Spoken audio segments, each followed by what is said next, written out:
BBA third year management accounting বইয়ের chapter budgeting and budgetary control থেকে আজকে 4 number class. আমরা এখন পর্যন্ত ইন্টারনাল রেট অফ রিটার্ন অথবা আইআরআর এর কোনো অঙ্কের সমাধান করি নাই। আজকের ক্লাসে আমরা গুরুত্বপূর্ণ এই অঙ্কের সমাধানটা বুঝব। A company wants to invest in a project, the initial cash outlay of which is taka 27,000। এখানে যেটা বলা হয়েছে ইনিশিয়াল আউটলে, এটা হচ্ছে এনসিও বা cost. The relevant cash flow of the project is given below. Cash ফ্লোটা নিচে দেওয়া আছে 4টা বছরের।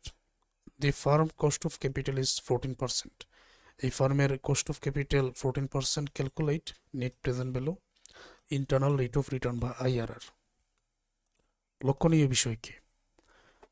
আচ্ছা, এই অঙ্কটার মধ্যে কি ট্যাক্স রেট বা করের হার দেওয়া আছে? দেওয়া নেই। তার মানে কি?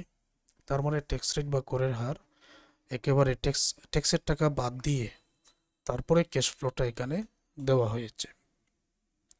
ট্যাক্সের টাকা বাদ দেওয়ার কারণেই এত কিছু করতে হয়, যেটা আমরা 1 নম্বর ক্লাসে করেছি, যে সিএফবিটি থেকে ডেপ্রিসিয়েশন মাইনাস করে ইবিটি বাইর করতে হয়, তারপর ট্যাক্স রেট বাদ দিয়ে ইএটি, তারপর ডেপ্রিসিয়েশন প্লাস করে সিএফএটি। যেহেতু ট্যাক্সের টাকা মাইনাস করে দিচ্ছে, তার মানে সিএফএটি অলরেডি আমাদের দিয়ে দিচ্ছে, আগের কাজ করতে হচ্ছে না। বিষয়টা বোঝাতে পেরেছি? আইআরআর এর সূত্র এটা, এগুলা কাজে আসবে।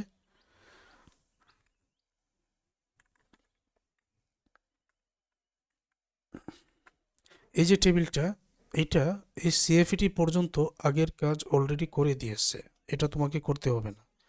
এখন এই সিএফইটির পরে তোমার যত কাজ করার প্রয়োজন ওইটাই করতে হবে। বুঝাতে পেরেছি?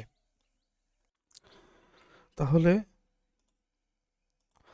আমি প্রশ্নটা এই জায়গায় নিয়ে আসলাম, আর এখানে তোমাদেরকে বোঝাই, আর ক্লাস একেবারে ফুল স্ক্রিন করে দেখো। বছরের জন্য এটা ক্যাশ ফ্লো অথবা এনসিবি। আমি 1 নম্বর ক্লাসে তোমাদের বলেছিলাম যে সিএফইটি অথবা এনসিবি একই, নেট ক্যাশ বেনিফিট অথবা সিএফইটি একই। কোথায় বলেছিলাম? এই যে সিএফইটি আর এনসিবি একই, এটা বলেছিলাম।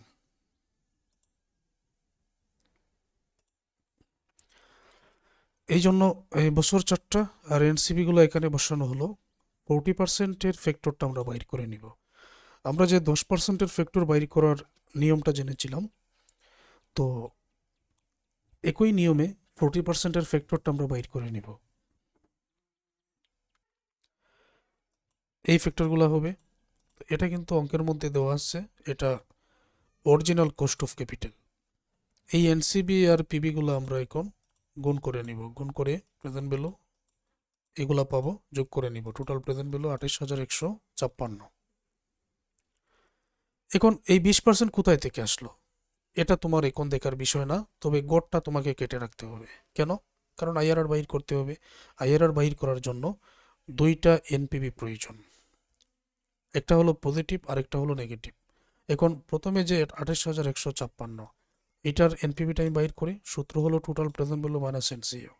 NCO 27,000, total present value 28,156 minus NCO 27,000।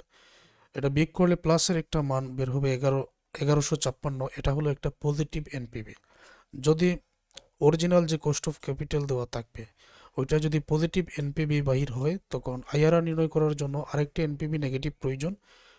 Positive যদি প্রথমে পেয়ে যাও, ডিসকাউন্ট রেট বা কস্ট অফ ক্যাপিটাল রেট আরও বাড়াতে হবে। আর যদি এখানে নেগেটিভ পেয়ে যাও, তখন কমাতে হবে। এখন 14% আছে, তুমি চাইলে 18% বাইর করতে পারো, তুমি চাইলে 20% বাইর করতে পারো, তুমি চাইলে 25% বাইর করতে পারো, এটা তোমার ইচ্ছা। এখন বুঝতে পেরেছো এটা কিভাবে আসলো? তো এটা যদি মাইনাসের মান হতো, তখন আমি 14% থেকে কমাবো, হতে পারে 10%, হতে পারে 5%, আমি এখানে বাইর করতে পারতাম।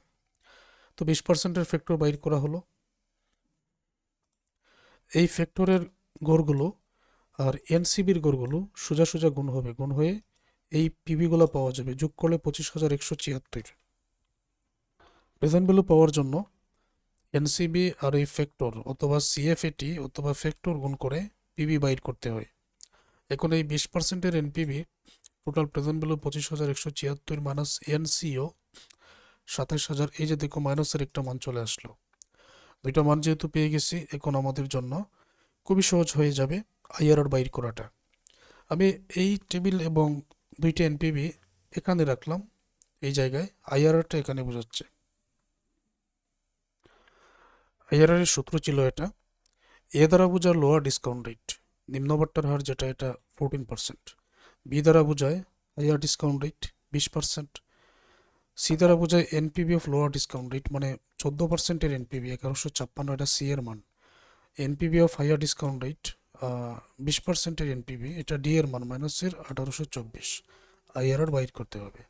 এর মান 14, সির মান 1156, C minus D 1156 minus 1824, 1156 minus 1824, এটাও কিন্তু মাইনাসের।